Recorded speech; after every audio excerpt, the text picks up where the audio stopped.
Thanks for tuning in to BQ Conversations. Now, everybody seems to be obsessed about the rural recovery, maybe because of the inflation print, maybe because of conversations that happen on media.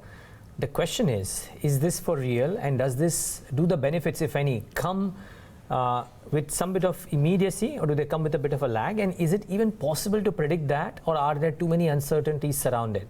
Well, we thought it's best to pose these questions to somebody who's entrenched within the rural economy, not just for his company, but because of his wealth of experience, can probably talk about how would it matter for the economy at large. Mr. Ramesh Iyer of Mahindra and Mahindra Financial Services joins us on the show. Ramesh, so good having you. Thanks much for taking the time out. As much as I would love to understand from M&M Financial's perspective, first, just your thoughts.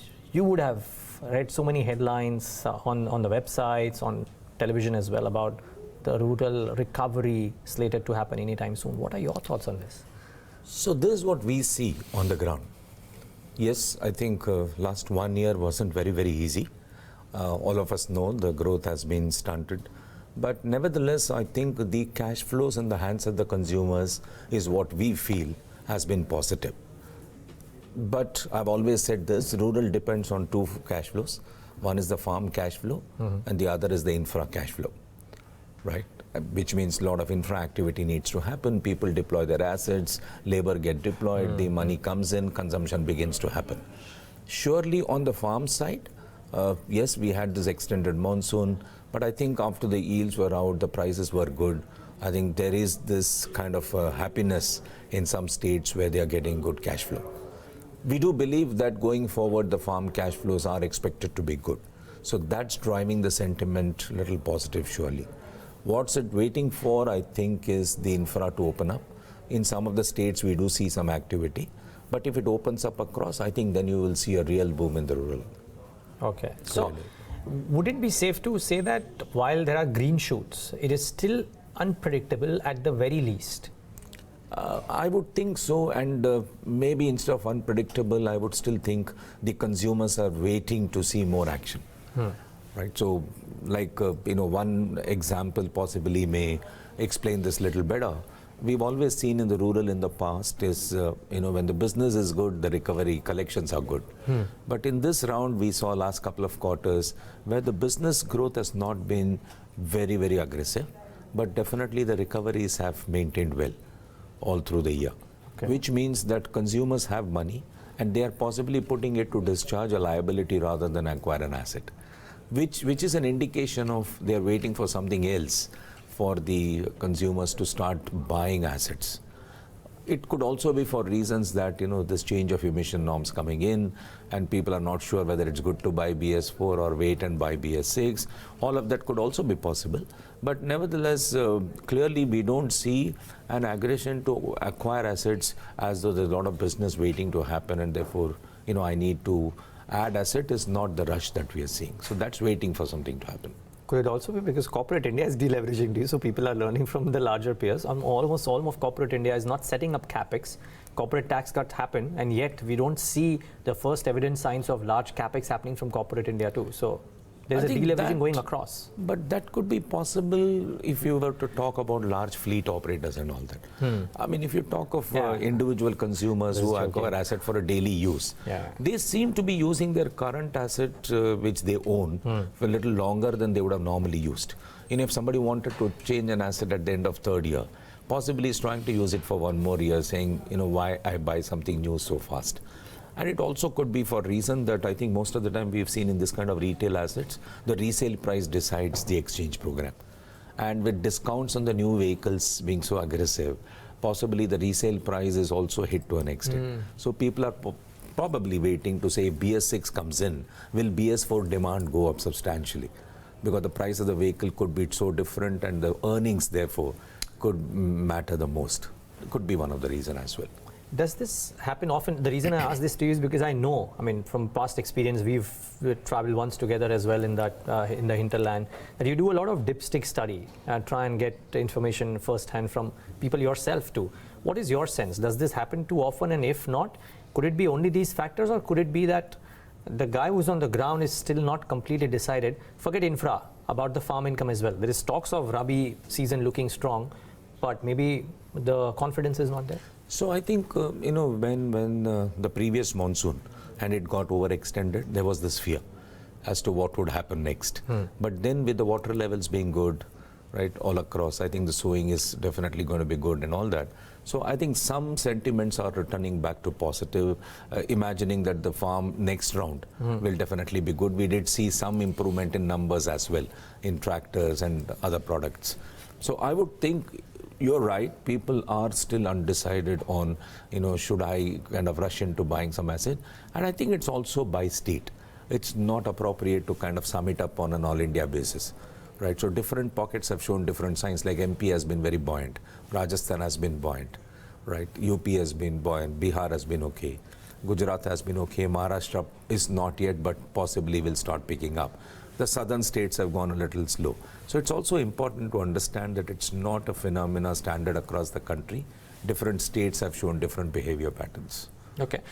The one print that enthuses most people into believing that the farm income will go up is the food inflation print, which is certainly moving up. What's your sense? I mean, because you would have seen such things happening in the past as well. Do you reckon that the next 6 months, the probability of rural farmer income moving up is substantially higher? I think that's a true story, right? I mean, if the prices were to go up, the farmers do benefit definitely.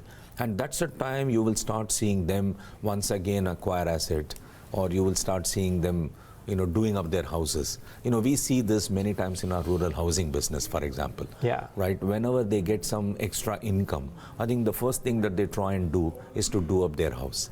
Right? Because they don't really want to borrow for a room addition or a room expansion while we have that program out there. But we don't see too many of them rushing to do that. They think that if my income flow is better, I would rather use my surplus for that purpose. Right, and that kind of a thing can be seen in the next couple of months before the next monsoon.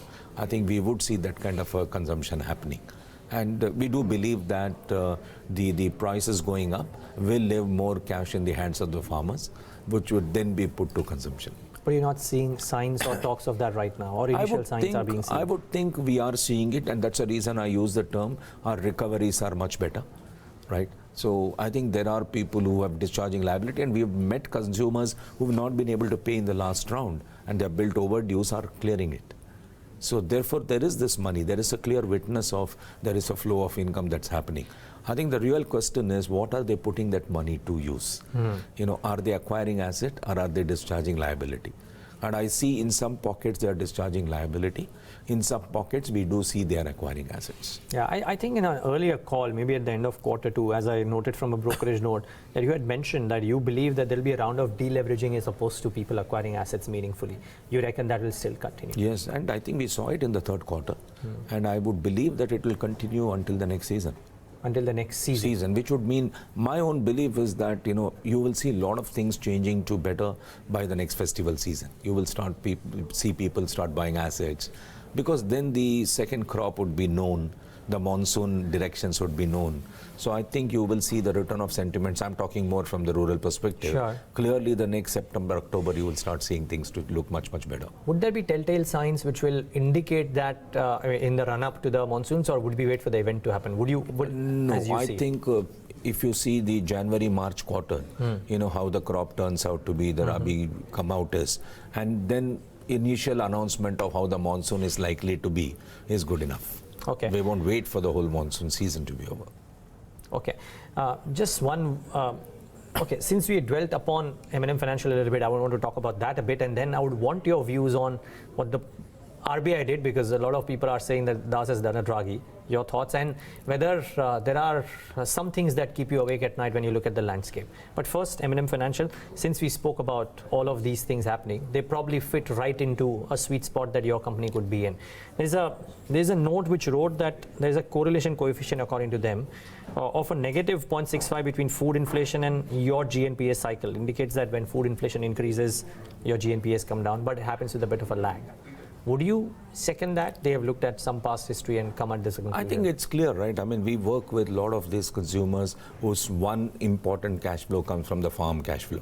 And therefore, if they are going to get a better price for their output and they're going to be left with more money in hand, I think they will use it to discharge their liability. One great news about the rural market is there is a definite de-link between what is an NPA and what is a bad debt. Right? What becomes an NPA does not become a bad debt in rural. It's just the delay. Right, so it's a regulatory need that you make an NPA provision when it hits a 90-day kind of a cycle, and these kind of consumers are likely to hit these cycles more often when things delay.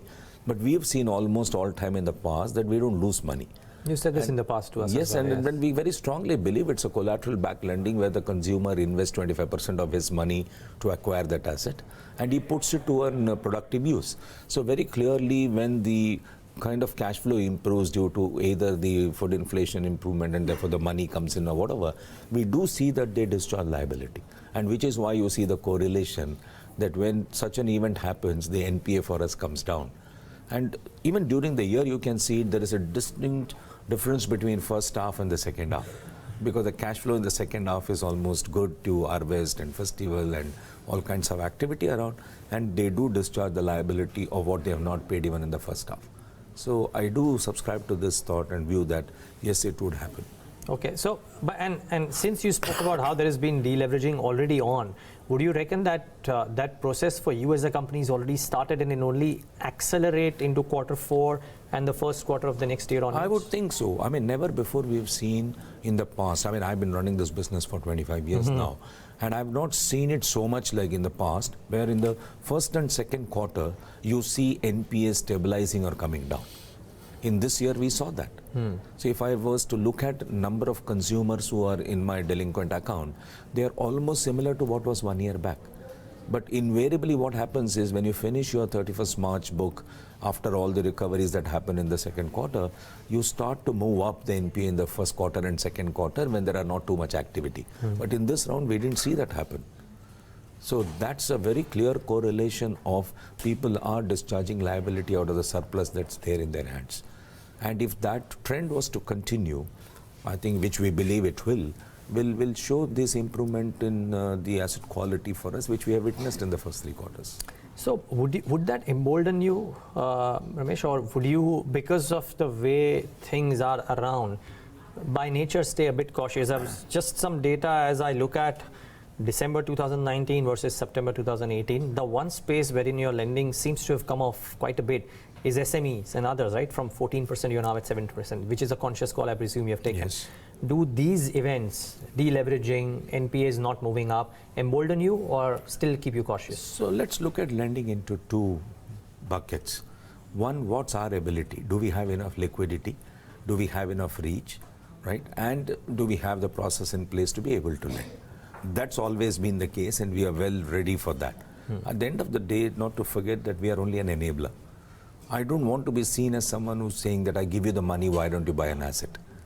I want to always be seen as someone who says that, you are interested to buy an asset, we are there to enable you buy that asset, right? And therefore, if we play that enabler's role, unless the prime selling picks up, there's no way we can influence that sale big time. Now, where else can we therefore afford to do that?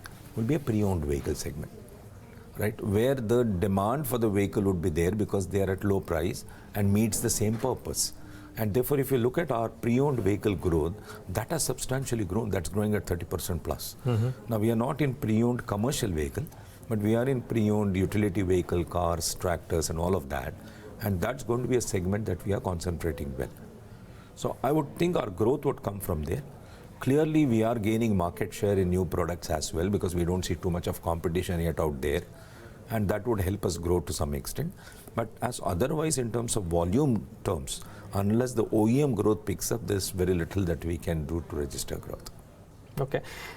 Actually, just a follow-up there. I think we did a story, if I'm not wrong, on the preference for the pre-owned versus the fresh ones. And clearly, say for October, the vehicle sales numbers haven't been the most impressive on the first-hand side. Is the second-hand market slightly different or dramatically different? So I think there is a need for a vehicle. The affordability does not allow them to buy a new vehicle at that price. And therefore, you do see many buyers willing to look at a pre-owned vehicle, right? Now, pre-owned vehicle has a very typical approach. One, when the new vehicle discounts are high, the pre-owned vehicle prices drop, right? But because there's so much of need and demand, the supply side has become weak and they have been able to hold on to the price. That we are witnessing very clearly even in our repossessed vehicle, right? If somebody surrenders or we repossess a vehicle, the demand for that is very, very fast. and we don't see they are to be sold at a throwaway price, right? So I think that space is becoming attractive, but for sure it's a space which requires a very different skill set as compared to the skill required to do a new vehicle financing. In the new vehicle financing, you don't much worry about the product, you much worry about the consumer's capability. But when it comes to a pre-owned vehicle, you also need to worry about the product as to how do you inspect them, how do you price them, because you don't have a blue book equivalent where you can bet on the price automatically. Different vehicles of the same mileage used for the same purpose can command a different price, right? So therefore, ability to inspect and understand pricing of a vehicle becomes extremely essential. Right? If somebody who's built that skill can play this game extremely well. Okay, so let me try and ask this to you. You would have some contraction in your first-hand vehicle loan book, 2-wheelers, 4-wheelers, what have you. But the pre-owned or the second-hand, loosely put, is probably doing well, and you have asset quality pressures not being seen. What does this mean for both the disbursement growth and the asset quality for the next 3 or 4 quarters? Is it possible to think that far out in the current scenario? I think the answer is yes. For sure, for any NBFC, while growth is essential and important, I think the success of an NBFC largely is measured by how well you recover, how good is your asset quality, right? So I think, as I mentioned, we do see traction out there. Consumers are willing to discharge liability. They are coming for settlement. All of this is witnessed for sure. So far as the growth is concerned, you're right. The new vehicle sales will decide how much will an NBFC grow. Yes, this room to gain market share is there, but not substantial. You can't offset the volume by a market share gain because you're not the only player out there, right? We do gain little market share, and our penetration strategy has worked well for us to be able to generate self-sales, and therefore that becomes an added volume. So I would think that the new vehicle sales will show growth as against the industry degrowing, but that's not substantial enough. So the pre-owned vehicle comes and plays a good role. Now, pre-owned vehicle, in our case, we have 2 or 3 approaches. One is our own consumer trying to sell his vehicle to someone else becomes one of the possibility. Second is we do work with all this OEM-based aggregators like a True Value, etc. And therefore, there is that possibility surely. The third is in the market that we operate in, there are local aggregators who do buy these vehicles and look for consumers who want to buy a pre-owned vehicle. So the 3 together, definitely we have an aggressive growth plan out there.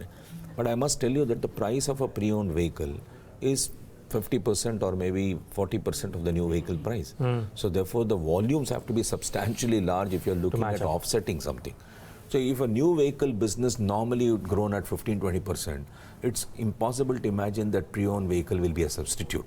But yes, from a degrowth situation, it allows you a growth story. So if we were to look at a 3-5% growth from new vehicle, to push you to a 10% pre-owned can support. But if you have to really get back to a 15-20% growth story again, then the basic numbers of the new vehicles will have to go up. Okay. And you saying that, I think the reference that you made to the asset quality as well, just look at the hard numbers.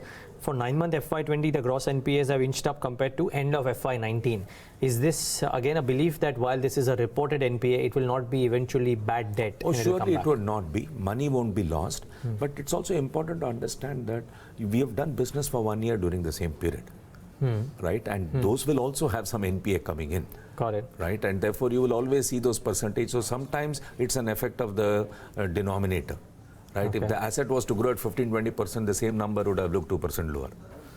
Right? So the assets aren't growing, and therefore within the available asset book there will be some NPAs which come in. But I must tell you that if we have 1,25,000 or 1,30,000 account in NPA out of our 3 million live cases, right? And we will see 50-60% of them even today are repaying. It's just that they can't pay you for what has been built as an overdue, and therefore they continue to remain in an NPA. Then when the cash flow starts to improve, then they come and discharge their liability. Which is why you will always see our year-end numbers are almost half of what we see during the year. You mentioned this at the start. So you would reckon that these numbers also will improve as you end the year? Of course, yes. Okay. And one more follow-up to this, Ramesh, would be that for a company like you, is getting the money at the rate and the cost an issue at all? Or do you reckon that the larger issue is that there is demand which is not there, and therefore disbursements will not grow because of lack of credit availability at the rate that you want, but lack of credit disbursement opportunities at the rate that you want. So I think it's very clear, right? Even 1 year back when there was so much discussion about liquidity pressure and all that, I think to us to get money wasn't difficult, price was different. As we speak today, both getting it and getting it at an attractive price is not a challenge. Not a challenge. Not a challenge. So it's clearly, therefore, is there so much demand for the money, right? And as I said, we are not going to chase growth just because we have money in hand. Ultimately, the consumer will have to express desire that they want to acquire an asset for a purpose, and then we will enable them to buy that. So clearly, in our case, the growth limitations come from demand and not from liquidity side.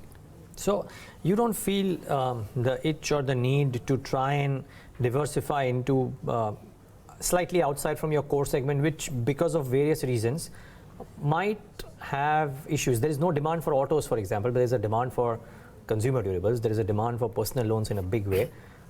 Surely getting into the market should not be as difficult for you, even though it might be difficult for a new entrant per se. So let's first get this right. Strategically, we want to continue to be a very strong semi-urban rural player.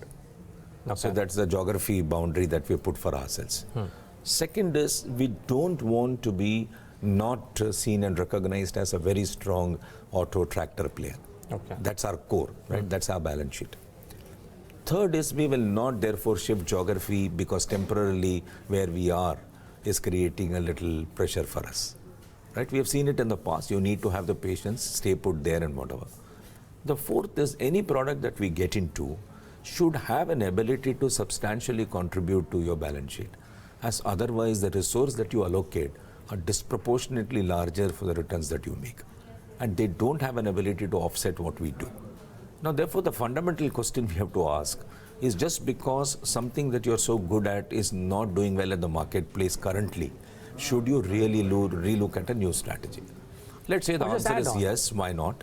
Then we would rather look at a company if it's available to be bought, and if that's our future strategy, or buy assets, buy a portfolio and try and see how to handle it, and then try and see a way to grow it. But just to start all by ourselves, right, at this stage when things aren't so well out there, you can't ramp up that business overnight. You need to resource people, you need to skill them correctly, you need to kind of ensure your branches are able to service those consumers and etc., etc. So by the time we get ready to do all of that, the auto market may pick up again. Right? So we will be cautious in trying to do that. We have looked at certain products and we have felt that those are not the ones that we need to chase. Now, I was just wondering if indeed there are cross-sell opportunities into pockets which you may not have considered. I'm not really talking about I'm with you. Realigning your business model completely. I completely with you. If my existing 3-4 million consumers that we have worked with, if they require any of this product, I think we are doing that. Okay, but they won't speak big in our overall balance sheet.